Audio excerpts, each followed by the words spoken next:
Hoje vamos trazer para vocês informações sobre a reforma tributária, o que envolve várias frentes. Bem, ninguém melhor do que ele, o nosso economista Feliciano Aswaga, ele quem vem esclarecendo, tirando as dúvidas por aqui, informando você, empresário, informando você, meu amigo do dia a dia, você trabalhador, né? Que na verdade envolve a todos. E por isso que hoje o Feliciano está aqui para explicar para a gente. Às vezes, né, você presta serviço, às vezes você tem sua empresa. Como funciona a sua rotina por aí? Vai impactar em todos, né? Então, Feliciano, primeiramente eu gostaria que você explicasse para nós quais foram essas principais mudanças que se teve com a questão da reforma tributária. Primeiro, Dani, a reforma tributária é um processo que vem sendo discutido no Brasil há quase 3 décadas. Esse processo já estava lá no Congresso Nacional há mais ou menos uns 25 anos.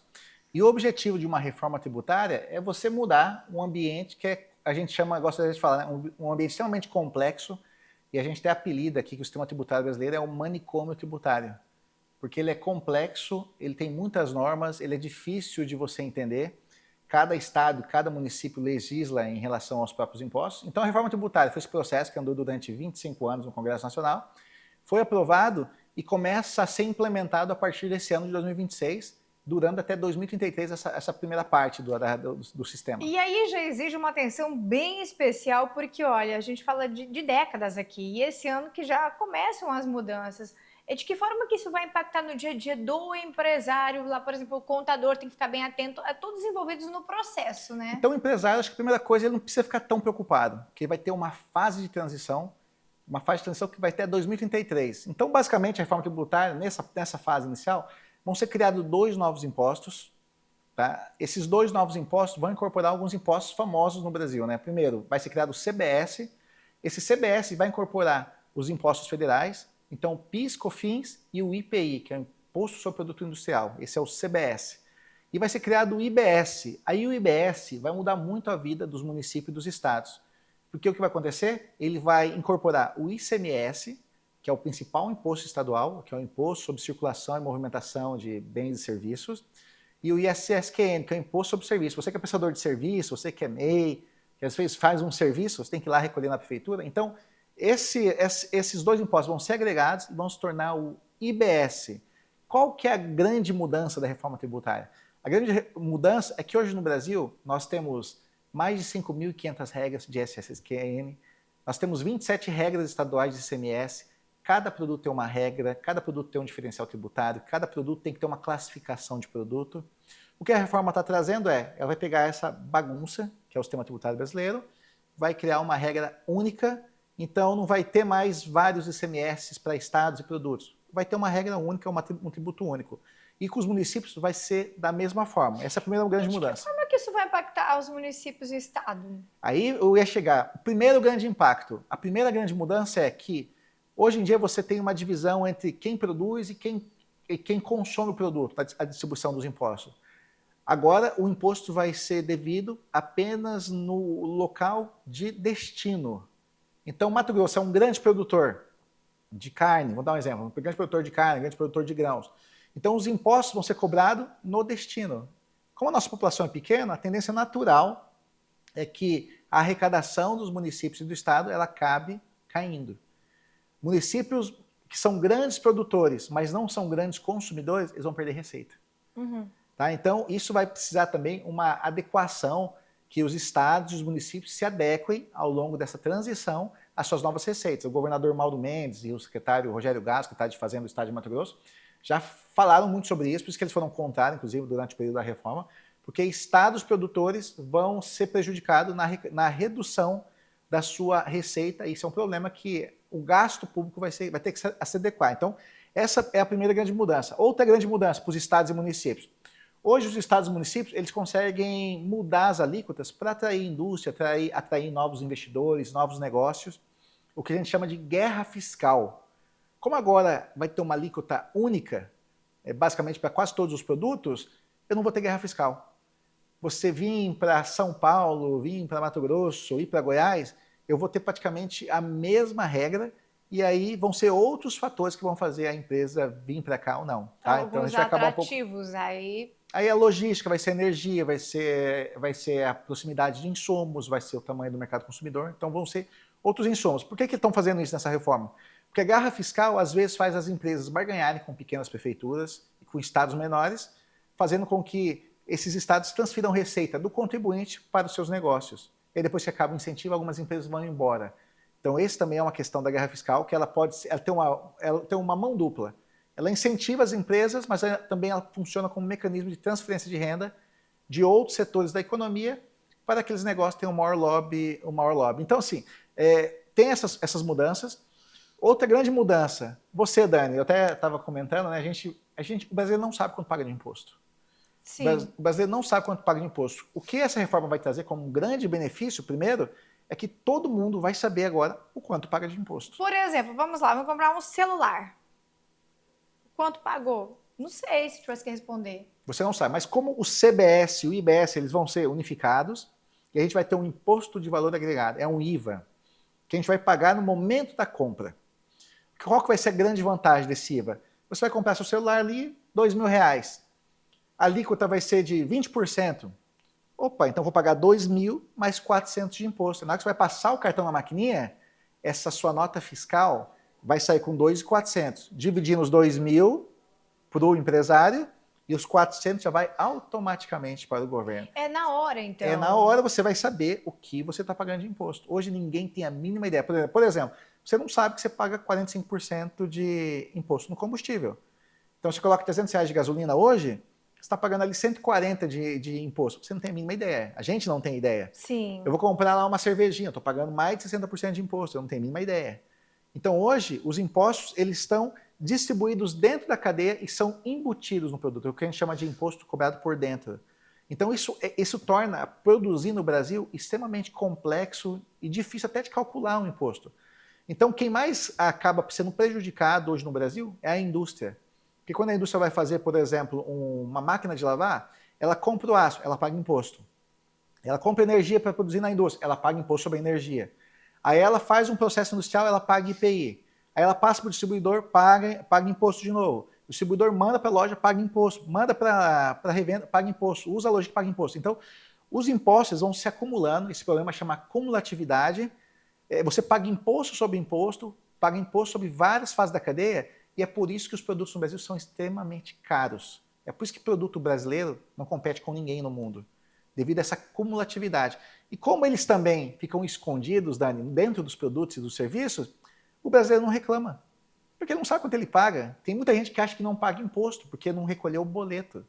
Só que quando você compra lá a sua pizza, o imposto já está junto com a calabresa. Quando você compra a sua moto, o imposto está junto com a moto. Ele já vem embutido, ele já vem camuflado. E até um dos motivos ter muita dificuldade de aprovar no Congresso Nacional, porque todo mundo vai poder cobrar agora os seus representantes. Ele falou assim, para aí, você está me cobrando 28% de imposto sobre consumo? Eu não quero pagar esse imposto, não. Lá nos Estados Unidos é 10% esse imposto. Lá na Europa, que é um imposto alto, é 18%. Por que eu vou pagar 28%? Porque hoje, a expectativa aqui no Brasil, esse imposto começa na faixa de 28%. Só o imposto de consumo, tá? Que é esse IVA. E aí o brasileiro vai ter ciência de quanto vai pagar. Uma outra situação, até que é importante. Vários segmentos vão ser afetados de forma diferente. Então, eu gosto de dar alguns exemplos. Alguns segmentos no Brasil, que tiveram um forte pedido lá no Congresso Nacional, vão pagar uma alíquota reduzida, de até 60%. E alguns vão estar zerados. Então, por exemplo, educação e saúde vai ter alíquota reduzida. Cesta básica vai ter alíquota zero. Só que qual que é o detalhe? O que significa que talvez vai ter uma diferença para o consumidor? A gente vai sentir isso no bolso na hora? Por exemplo, produtos, eu vou comprar arroz e ovo. O imposto vai ser zero.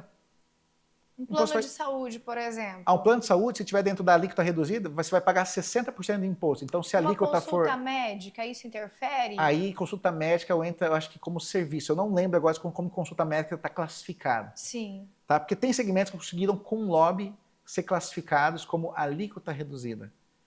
Tá? Então, tem produtos... O consumidor vai sentir no bolso isso? Vai sentir muito no bolso. Vai sentir, porque hoje os produtos industriais no Brasil são quase 80% mais caros que o resto do mundo. E são caros porque essa cobrança repetida de impostos dentro da produção. Como você vai colocar um IVA, o imposto vai ser cobrado no final. Uhum. Então não vai ter imposto sendo cobrado de forma repetida ao longo da produção. Isso vai tornar o produto final mais barato. Então, para produtos industriais vai ser mais barato. Agora, um setor que vai sentir é serviços. Porque serviço hoje tem uma alíquota de SSQN, que não é uma alíquota muito alta. Como vai ser uma alíquota para todo mundo, prestador de serviço, para a indústria, para outros segmentos de bens e serviços, prestador de serviço hoje que emite uma nota, o custo dele, por exemplo, um palestrante, qual que é o insumo que ele usa? Nada, praticamente. Ele vai lá fazer a palestra, vai cobrar lá o seu cachê, em cima desse ganho, né, desse lucro dessa palestra, ele vai pagar a alíquota cheia. Então, a alíquota cheia para o prestador de serviço vai ser uma pancada. Já para a indústria, hoje em dia a indústria paga na média 50% de imposto. E ela vai cair a alíquota para 28%. Então, para a indústria vai ser um grande ganho e para os serviços vai ter um aumento de alíquota. Porque que daí entraria o MEI, PJ. Aí todo mundo que literalmente vai entrar como prestador de serviço deve pagar essa alíquota cheia. Independente do que for, vai ser o único para todos? Vai ser uma regra única para todos. Então, eu quero... Hoje em dia no Brasil é um caos. A gente fala que o Brasil é um sistema complexo, porque, eu gosto de falar, né? Esse sistema, que é um imposto de valor agregado, é o que funciona no mundo inteiro. Você vai para a Europa, vai para os Estados Unidos, você compra o produto, paga um imposto separado. Compra o produto, paga um imposto separado. Na hora que você vem embora para o Brasil, eles te devolvem o imposto. Por quê? Você sabe quanto você pagou, o governo sabe quanto você pagou, e como você às vezes é turista, não mora lá, não vai usar o serviço, eles devolvem o imposto. No Brasil eu não consigo nem saber o quanto a gente paga, o quanto o governo arrecada, a gente não tem a mínima ideia. Então, o que vai acontecer aqui no Brasil? A gente vai ter essa ciência desses impostos, vai ter um mecanismo também que é muito interessante, Dani, que para pessoas de baixa renda vai ter um chamado cashback. Aquilo que você pagou de imposto, uma parte vai ser devolvida para você também. Funciona como uma espécie de um mecanismo de transferência de renda. E aí é tão complexo que no Brasil é o seguinte, por exemplo, né, eu estou de tênis, você está de sandália. Essa sandália, se ela for lá para o Nordeste, o Estado vai classificar ela como sandália de dedo. Vai ter uma alíquota de ICMS. Só que vai no estado vizinho, ela vai ser cadastrada não como sandália. O fiscal classificou ela como chinelo. Outra alíquota. Aí vai para outro estado, ela tem que ser cadastrada como chinelo de couro. Ah, mas tem fivela. É outra alíquota. Então, é caótico no Brasil. E é por isso que o empresário ele tem que manter, às vezes, uma estrutura grande para acompanhar os impostos, para calcular os impostos, para monitorar as regras que mudam. E, às vezes, ele fez tudo certo, mas a regra mudou, pegou ele, tomou uma multa. Então, isso é custo para o empresário também. Assim, o empresário hoje não vive ser um contador, né? Não tem como. Ele não vive ser um contador, mas a demanda por esses serviços, ele vai reduzir muito, porque a grande dificuldade é acompanhar as regras tributárias, Sim. a entender como é que são essas mudanças. Você imagina se você tem uma empresa de varejo de perfume hoje em dia, e você vende produtos para o país inteiro. Você tem que entender a regra dos 27 estados. Aí você manda lá para tal estado, você tem que pagar diferencial de ICMS, porque tem diferença de ICMS, você tem que pagar um boleto diferente. Aí você não paga, já é multado. Então, assim, é extremamente complexo. E todo esse monitoramento, acompanhamento, cálculo, isso é custo. E Feliciano, hoje atualmente. Esses impostos eles pesam demais aí no bolso do empresário e, no entanto, que às vezes tem levado ao endividamento de muitos deles, a muitas empresas falir, fechar, quebrar. Eu estava até levantando esse dia os dados, né? O Brasil hoje, de cada R$3 que você ganha, um é imposto, na média, tá? Um é imposto. E qual que é a reclamação do brasileiro? O governo vai lá e arrecada 35% da sua renda. Tipo, tudo que você ganhou no ano, 35% foi parar no bolso do governo. Literalmente, você comprou carne no final de semana, você pagou imposto. Andou de moto, pagou imposto. Você trabalha, você paga imposto. Se você é CLT, você vai pagar 40% do seu salário, vai para imposto. Aí o que sobra, você paga mais imposto sobre o que você consome. Então o Brasil é um sistema caótico. Ninguém consegue entender como é que funciona. E aí qual que é o detalhe? A reclamação da população é, eu pago 1/3 do meu dinheiro em imposto, mas qual que é o meu retorno? O governo federal mesmo investe 2% em infraestrutura. O governo do estado está investindo na faixa de 11% da arrecadação, 11%. De cada R$100 ele investe 11 em infraestrutura. Só para dar um número, lá na Ásia, do que os governos arrecadam, eles investem 25% em investimentos para aumentar a capacidade de produção do país. O Brasil retorna 2% em infraestrutura. Então, o seu dinheiro não está indo para melhorar a estrutura da economia, melhorar a qualidade das estradas, ele está indo para gastos correntes. Ele está indo geralmente para máquina pública, para salários, para gastos que são uma espécie de consumo. Então, isso não gera melhorias que a população vê. E o pior, né? O Brasil ainda tem um problema que a gente chama de bitributação. Porque se você paga os impostos, ninguém te pergunta, Dani, quer pagar imposto sobre a carne? Quer pagar imposto da gasolina? Ninguém te pergunta isso. Agora, qual que é o detalhe? Se você quiser ter atendimento pronto e fazer um exame, você tem que pagar novamente. Então, você já pagou no imposto obrigatório, e aí você quer ter saúde, você tem que pagar um plano. Você quer ter uma educação melhor para os seus filhos, você tem que pagar uma escola particular. Você quer ter segurança, você tem que contratar um sistema de vigilância ou tem que morar num condomínio. Então, além disso, você tem dupla tributação. E tem o público, mas quando a pessoa precisa desse serviço, por exemplo, saúde, a gente vê muitas vezes o caos que as pessoas enfrentam. A dificuldade que se tem, né? Então, às vezes, muitos acabam morrendo lá numa fila esperando e não conseguem ter acesso à saúde. Então, tem esse retorno, né? Não tem esse retorno, né? Brasileiro. E o que vai mudar na vida do empresário, como você me perguntou anteriormente, é que a gente vai ter uma fase agora de transição que começou esse ano. Então, esse ano de 2026 é uma fase de testes para adaptação dos sistemas. Então, as notas fiscais que foram emitidas esse ano já vai gerar uma alíquota do CBS, uma alíquota virtual que não vai gerar imposto, tá? Não vai ter cobrança de nada. Então, essa alíquota é só para os contadores, para as empresas de software começarem a testar como é que vai ser essa cobrança em tempo real. Então, esse ano é só para adequação, para você ver lançado. Já valendo agora? Já valendo agora, mas não vai ter cobrança nenhuma, é só para Sim. testar o sistema. Vai ter uma alíquota lá de 1% virtual, só para gerar algumas informações para testar. O que vai começar a acontecer a partir do ano que vem é que esse CBS ele vai começar a cobrar uma fração e aí vai reduzir os impostos federais. Então, reduz o imposto federal, aumenta o CBS. Reduz o imposto federal, aumenta o CBS.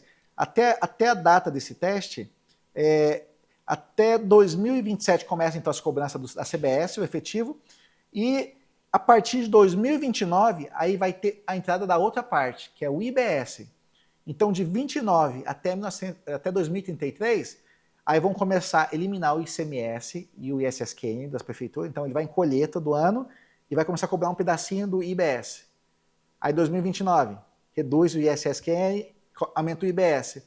Chegou em 2033, você esquece o ICMS, esquece o ISSQN, e aí só vai existir o IBS e o CBS, que vai ser uma alíquota só, e você vai pagar, você vai ver ele sendo cobrado na nota fiscal. Então, vou dar um exemplo prático. Você vai na padaria, aí você vai comprar o pão vai vir livre de impostos. Tá? Você vai comprar o pãozinho, deu pãozinho R$10. Eu comprei leite, mais 10. Comprei mussarela e presunto, mais 10. Deu R$30. Aí você vai chegar no caixa, aí o caixa vai digitar R$30 de produtos, mais a alíquota. Então, vamos imaginar que lá vai ser 20%, 25%, 25%. Então, ele vai calcular lá o valor, tá? Ele vai calcular lá mais, vamos pegar 20%, mais R$6, se for 20% ali. Aí você vai pagar 30 mais 6.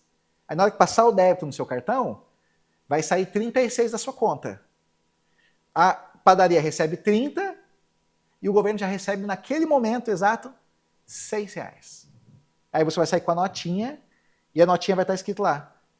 Dani comprou 10, 10, 10, mais 6 de CBS, IBS, total da conta, R$36. Aí a Dani vai falar assim, caramba, eu paguei 20% de imposto, mas eu não pagava imposto antes. Dani, você já pagava.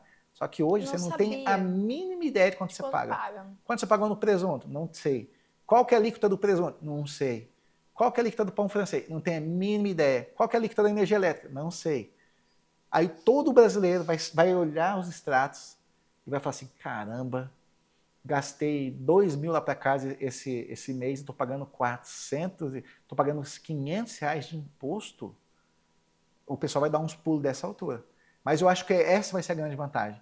A gente vai dar transparência para a população saber o que ela paga para a máquina pública, que hoje o brasileiro não tem a mínima ideia. Então é por isso que quando a gente vê nos filmes, aqueles filmes americanos assim, a pessoa tem lá, né, o valor do produto, o imposto e a gorjeta. A pessoa escreve a gorjeta que ela quer dar, tem o imposto da cidade, aí ela soma tudo o que ela paga no boletim. Então, basicamente, a vida do brasileiro vai ser dessa forma.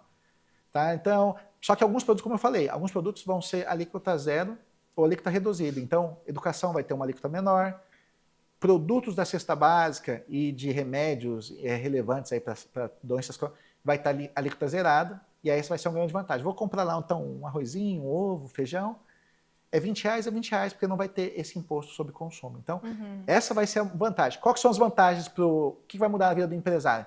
O empresário hoje não tem que ficar pegando um monte de nota, um monte de regra, Sim. mandar para a empresa, para o contador, fazer o cálculo. É o contador que resolve a vida da empresa. Mandar os boletos. Isso vai ser quase automático hoje em dia. Porque ele faturou, já está recolhido o imposto. Não vai ter que alguém fazer o cálculo do imposto.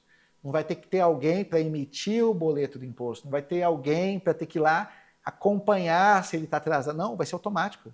Entrou, pagou. Você já sabe o faturamento, já sabe o que pagou, a Receita já está te acompanhando. Ele mesmo consegue ter o controle. Vai ser uma coisa, por exemplo, hoje... E o contador nessa história, Feliciano? A pergunta, você gosta de usar Pix? Sim. Você acha simples?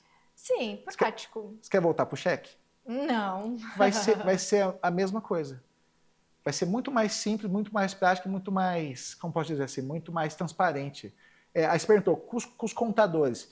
O que eu vejo que muito desse trabalho hoje de fazer conciliação, de fazer o cálculo dos impostos, alguns impostos vão continuar, né? Imposto de renda pessoa jurídica, outros impostos importantes, né? Agora, essa parte do imposto sobre o consumo vai simplificar muitas das tarefas. Aí acho que o papel do contador vai se tornar cada vez mais importante como uma espécie de consultor de negócios da empresa. Porque as dificuldades das regras tributárias vão ser muito reduzidas, e aí isso vai fazer com que o empresário foque mais no negócio dele e o contador funcione mais como um assessor para ajudar o negócio do que fazer aquelas tarefas cotidianas e repetidas. Porque isso daí praticamente ele acaba desaparecendo com esse sistema de valor. Só para dar um exemplo, como funciona na Europa. Você vai na Europa, você compra o produto em qualquer país, dos 27 países da comunidade europeia, e aí você paga, o produto paga o imposto. Na hora que você vai embora no aeroporto, sabe o que você faz? Você coloca o seu cartão de crédito e coloca o seu passaporte. A maquininha, como se fosse o nosso autoatendimento, ela lê seu passaporte e fala assim, Dani, você gastou tantos mil euros e gastou 500 euros de imposto. Aqui, ó, estou te devolvendo o seu cartão de crédito. Então, o sistema ele fica muito, muito mais simples. Não precisa falar com ninguém, não precisa mandar papel para lugar nenhum, não precisa assinar nada. O sistema ele se torna muito, muito mais prático. É o que a gente deve ver aqui no Brasil para esse imposto a partir de 2033. E, Feliciano, a gente percebe também agora uma outra mudança bem nítida, a questão da contratação das empresas, né? Antigamente a gente via as pessoas, era só carteira assinada praticamente, né? Há anos, décadas. E hoje a gente viu que esse modelo tem alterado em várias empresas com a emissão de nota. Então, a pessoa vai lá, faz o serviço e emite. Então, como que isso vai mudar? Essas questões que você teve, de que forma vai alterar a empresa, tanto para a empresa quanto para quem está ali prestando serviço? Como é que vai funcionar agora? Então vamos lá. Por que as pessoas escolhem hoje ser pessoa jurídica em vez de trabalhar de CLT? Porque é caro. Geralmente no Brasil, quase 50% do valor do que ele custa para a empresa é imposto. Então, às vezes, a pessoa recebe 2 mil na mão, mas para a empresa ela custa 4. Porque vocês têm os encargos trabalhistas, tem uma série de encargos, isso encarece o insumo, né? Trabalhador, colaborador. Muitas vezes a empresa consegue pagar um salário um pouco melhor, salário, né? Uma aí remuneração melhor, né? Pelo serviço prestado. Aí a pessoa está ganhando 2 mil, só que ela custa 4. Aí a empresária fala assim, olha, se você virar meu prestador de serviço, eu pago 3. Aí você recolhe imposto de 16%, você vai perder 16%, mas vai estar ganhando ainda 2.600, 2.700. As pessoas fazem isso por uma opção econômica. É muito mais vantajoso do ponto de vista financeiro. Tá? Não estou falando agora? de previdência. Aí vai ser a mesma conta. Se eu me tornar CLT, quanto eu vou pagar de imposto e quanto eu custo para a empresa? No cenário atual, de hoje custar 50% de custos e o novo imposto sobre prestador de serviço ser na faixa de 28%, continua valendo a pena sobre prestador de serviço. Você quer pagar imposto de 50%, quer pagar imposto de 28%. É muito mais vantajoso para a empresa ter a forma de contratar o prestador de serviço. Porque mesmo com o imposto subindo, como eu te disse, você vai deixar de recolher o ISSQN e vai recolher a alíquota cheia do IBS. Mesmo dessa forma, ainda vai ser vantajoso. Na hora que você coloca na ponta do lápis, o Brasil é um dos lugares que tem a mão de obra mais cara do mundo em relação a custos e tributação. Logo, as pessoas acabam migrando, né? Por isso que a gente vê a explosão no número de MEIs e surgimento de empresas. Só em Sinop, esse ano de 2025 que passou, foram abertas mais de 7 mil empresas. Dessas 7 mil empresas, foram 5.500 MEIs. E a taxa de desemprego em Sinop é baixíssima. Então, assim, as pessoas estão barganhando, porque elas fazem essa conta.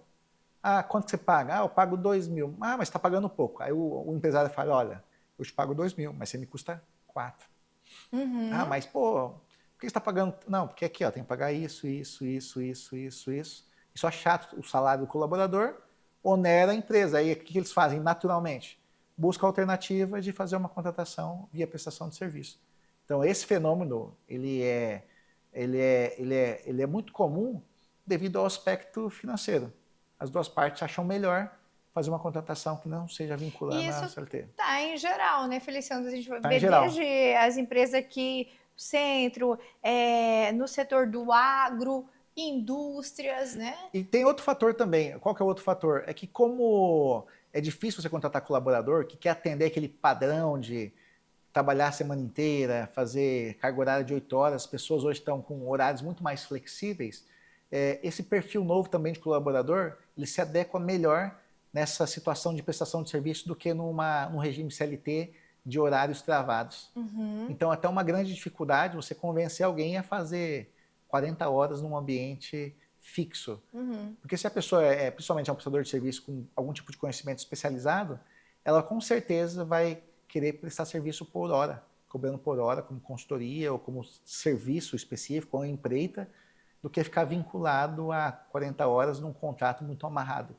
Então, é até uma mudança de perfil hoje em dia dos colaboradores novos, né?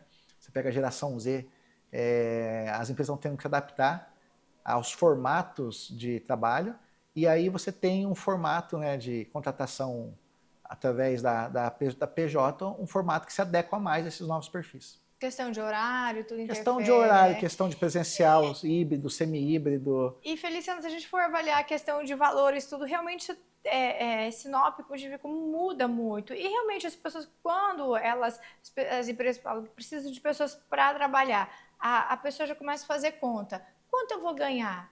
Aí, quantos filhos que eu tenho? Quanto que eu preciso...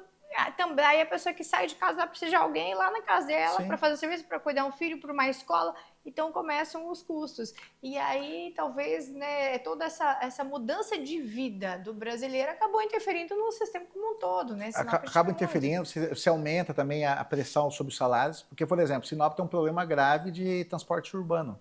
Sim. Como o transporte urbano ele é muito caro, você quer contratar um colaborador pagando R$ 1.500 e a pessoa mora longe do trabalho, você praticamente inviabiliza. Questão de suporte a creches também, isso é um fator que impacta. A gente acha que isso não tem nada a ver com o mundo empresarial, mas tem tudo a ver. Quanto mais eu invisto em transporte coletivo, mais invisto em estrutura de saúde e educação, eu reduzo o custo dos colaboradores. Porque se eu tenho mais creche, eu não preciso contratar babá. Se eu tenho transporte coletivo mais acessível, eu não preciso pegar carro de aplicativo. Então reduz o custo de transporte. Senão, os salários não se tornam atrativos, as pessoas preferem esperar melhores oportunidades perto do seu local de moradia. E aí se inviabiliza muitas empresas que têm que buscar gente de bairros mais distantes. E isso é um problema para o empresário, e é por isso que a gente está percebendo um espalhamento, né, dos centros comerciais aqui dentro da cidade. A gente observa a criação de núcleos comerciais fora do centro da cidade, justamente por essa questão de transporte também. Você começa a atender a demanda de consumo local e começa a atender com pessoas que trabalham na região, por você ter essas restrições, né, de custos de mobilidade urbana. Feliciano, para a gente resumir aqui, você avalia com mais prós ou contras essas mudanças que você teve? Essa mudança da reforma é uma reforma que o Brasil está atrasado 3 décadas. Tá? O mundo inteiro já pulou esse problema 3 décadas atrás, o Brasil ficou para trás. E como o Brasil ficou muito para trás, isso arrebentou a indústria brasileira. Tá? Basicamente, a reforma só aconteceu porque a indústria brasileira está morrendo. Tá? Ela não tem competitividade, ela não consegue... Até para exportar, eu tenho que retirar os impostos para exportar. Eu não consigo nem saber o que tem de imposto embutido. Então, assim, ela trouxe várias vantagens, transparência, competitividade, e vai tornar mais barato o sistema tributário brasileiro. Tem muita empresa estrangeira que não entra no Brasil por causa dos nossos tributos. Tá? Tem a famosa Uniqlo, que é uma das maiores marcas de vestuário japonesa, ela não veio para o Brasil, ela falou abertamente, eu não consigo nem entender o que vocês fazem para cobrar imposto. Aí esses dias aqui nós recebemos em Sinop uma delegação de argentinos, eles perguntaram de imposto, a gente não consegue nem explicar, porque eles não entendem. Como é que na Argentina tem um imposto? Como é que no Brasil? Eu falei, vixe. Nem a gente consegue entender para explicar direito a eles. Tem um imposto de serviço, tem um imposto de mobilidade, tem um que é estadual, tem um que é municipal. Ah, mas é uma regra só? Não, não. Cada município tem uma regra. Ah, se eu quiser atender vários municípios, atender cada regra de município. Então, assim, é um caos. Então, é tão difícil que é até difícil de explicar para quem não convive com esse sistema. Por isso que a gente chama de manicômio tributário. Então, vai ser muito positivo as mudanças, mas o empresário não precisa se preocupar que a mudança vai ser gradual. E ele vai saber claramente o tamanho do fardo que ele carrega nas costas, que vai ficar transparente agora nos seus lançamentos. Feliciano, por que você teve esse debate, essas mudanças agora? É porque quem mais perde? Estados que iam perder receita não queriam perder receita. Já viu político querer perder dinheiro? Não. Esse é um dos fatores. O outro fator, o lobby de alguns setores que pagam pouco imposto também foi pesado. Ninguém quer pagar imposto, então todo mundo meio que trava a discussão. E tinham 3 propostas no Congresso. Só há 2 anos atrás que essas propostas começaram a convergir, houve um grande acordo e uma grande pressão do setor industrial. Se não fosse o setor industrial pressionar o Congresso Nacional, não teria saído reforma. O setor industrial do Brasil, praticamente desapareceu. Justamente porque é tão complexo que matou o setor industrial. Hoje as indústrias brasileiras grandes que sobrevivem estão transferindo suas produções para fora do país, porque é muito caro produzir no Brasil devido a um sistema tributário tão complexo. Então, isso que pressionou o negócio a andar. Uhum. Feliciano, e assim, quando você citou ali que são agora... os impostos, eles estão... Antes a gente conseguia esse. Tem algum que vai, diria assim, sumir, não existir mais, ou todos eles ficarão embutidos em um único? Ou esse aqui não vai existir? Como que foi? Como que essa regra vai ser assim, isso? 5 impostos vão virar um. Ponto. Não que eles deixem de existir. Eles não deixam de existir, vão se transformar em um. Uhum. Então eles vão sair das sombras, que hoje ninguém sabe quais são as alíquotas, sobre o que cobra, quem tem incentivo fiscal, e vai ficar uma regra para 5 impostos. E o que isso não significa, e esse valor vai diminuir, vai aumentar, ou vai ficar o mesmo? Aí estou falando, depende do setor que você é. Se você é da indústria, você vai pagar metade dos impostos. Metade. O seu produto vai ficar muito mais barato. A TV vai ficar mais barato, o celular vai ficar mais barato, o carro brasileiro é ridículo, assim. Carro que eu vi lá na China por 220 mil reais, aqui no Brasil custa 900 mil reais. É uma coisa surreal. Uhum. Então, a indústria, os preços vão cair. Pode ser que algumas situações aumente, outras situações diminuem. Então vai variar serviços muito. Vai subir. Uhum. Serviços vão ficar mais caros, como no mundo inteiro, serviço é caro. No Brasil, que serviço é barato. Serviço deve ficar mais caro. Produtos industriais vão ficar mais baratos.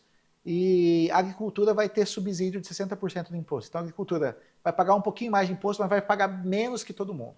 Esse é o resumo da história. E aí algumas áreas muito importantes, no caso de educação, cesta básica, aí vai ser zerado o imposto. Mas só para lembrar, serviços vai ficar mais caro, produtos industriais vai ficar mais barato. Tá? Então cabeleireiro, mais caro. Dentista, mais caro. Médico, mais caro. E qual a sua orientação para esses profissionais? Começar a entender as mudanças que vão atingir ele. A forma como ele vai cobrar, ele vai ter que reprecificar os produtos, ele vai ter que ter um controle, porque a Receita vai fazer um controle maior sobre faturamento, porque todo mundo vai falar o que pagou para todo mundo. Porque se aquela empresa, na hora que você vendeu, você é uma padaria, você vendeu o pãozinho por 10, vai cobrar imposto dos 10, mas você vai falar assim, não, eu comprei trigo, eu comprei ovo, eu comprei carne, para você ter os descontos, para você pagar só sobre o que você lucrou. Então, todo mundo vai informar, né, de quem passou o dinheiro. Uhum. Então, você fez uma consulta. Você vai falar, a minha consulta foi para o doutor tal, fui lá na cabeleireira tal. Então, o governo vai ter uma clareza também de quantas pessoas estão faturando e para cobrar essa alíquota cheia do setor de serviço. Então, Perdão. Não, é só para falar assim, tem que se antecipar as mudanças para não ser pego ali no susto. E Feliciano falou assim, Feliciano, vamos lá, vai ser uns 40 minutos, 1 hora, se deixar a gente conversar mais de 1h30 aqui, embora. Né? A gente fica cuidando do horário, que o Feliciano cheio de agenda e correria. Feliciano, mas para a gente encerrar, então eu gostaria, é sempre muito válido, né? Você consegue explicar assim de uma forma, transformando com uma linguagem que todos conseguem entender. Isso é muito bom. Com certeza vamos fazer mais entrevistas com você agora. Essa questão de organização do ano também com as empresas, com as pessoas, né? Às vezes você que tem aquela dívida que já está se arrastando, está pesando demais aí. E como que a gente organiza tudo isso? Cartão de crédito, enfim, vai ser assunto para uma outra entrevista. Então você fica ligadinho conosco aqui nessas redes sociais, porque o Feliciano vai aparecer mais vezes aqui, trazendo para a gente essas informações valiosas e que podem transformar a sua rotina. Às vezes esse peso aí pode se transformar. Feliciano, para a gente encerrar, eu gostaria que você falasse aqui diretamente com os empresários, orientando eles. O que eles têm que fazer nesse momento? Ficar mais perto do contador, buscar um auxílio? Qual que é a orientação a eles nesse momento de mudança? Eu acho que a primeira orientação e a única que eu vou dar aqui agora procure o seu contador para entender as mudanças, para entender o que ele tem que fazer nesse momento inicial, que é a adequação dos sistemas, até para o contador esclarecer o que vai mudar no sistema, na nota, no boleto, porque ele vai olhar ali, opa, o que foi? Mudou minha nota? Não está gerando imposto. Então, primeira regra vai fazer um bate-papo, tomar aquele cafezinho com o contador e pergunte para ele se você tem que fazer alguma coisa nos sistemas, o que você vai ter que se adequar nesse ano de teste. Lembrando, 2026 é um ano de teste. A cobrança mesmo e as mudanças começam em 2027. Então vai lá tomar um cafezinho. Tem um ano inteiro para sentar com o contador, para se antecipar e ir preparando a empresa para essas transições aí dos próximos 2026 até dos próximos 7 anos. Então vão ser 7 anos de mudanças e o contador vai ter que ser o principal parceiro da empresa nesse momento. Feliciano, 7 anos é muito tempo, até lá pode mudar? Não vai mudar a regra não. Não? Só vai mudar assim a transição para a gente não chegar para o empresário, a partir de agora mudou tudo, mudou nota, mudou alíquota. Isso que a gente vem falando, né? Bom, aqui só que a gente vem, Feliciano, vou falar isso. Você lembra do Plano Real? Você lembra do Plano Real? Sim. Que a gente ficou durante 6 meses com 2 moedas? Mesma coisa. Vocês vão ter 2 impostos, ele vai sendo substituído ao pouco, de repente você vai ver. Mas vai acontecer. Matou o velho e vai acontecer. Não tem mais volta, não. Que não tem como voltar. O sistema do Brasil é tão ruim que não dá para retroagir. É a mesma coisa. Você quer sair do Pix para voltar a fazer um cheque? Não, então assim, é a mesma coisa. Você vai para um sistema ultramoderno que o mundo inteiro usa. Por que eu quero ficar com um sistema que é complexo demais e dá margem para muito problema? Então, vamos trocar de vez logo isso. Este é Feliciano Azuaga, ele é economista, trazendo todas as informações aqui para você, amigo empresário, para você, né, prestador de serviço, para você, trabalhador, que está sempre ligadinho conosco por aqui. Continue ligado, porque sempre teremos novidades passando para vocês. Feliciano, muito obrigada e deixa espaço para suas considerações finais. Obrigado, espero aí que 2026 seja um ano de boas vendas, né? Espero que a economia esse ano seja extremamente aquecida. É ano de Copa do Mundo, é ano eleitoral, deve ter muito recurso à disposição dos empresários e principalmente é o ano que a taxa de juros vai cair. Taxa de juros significa mais crédito, mais vendas e esperamos ter boas notícias para comemorar na virada lá para 2027. E nós vamos ficando por aqui, viu? Obrigada pela sua companhia. Até o nosso próximo episódio. Tchau, tchau.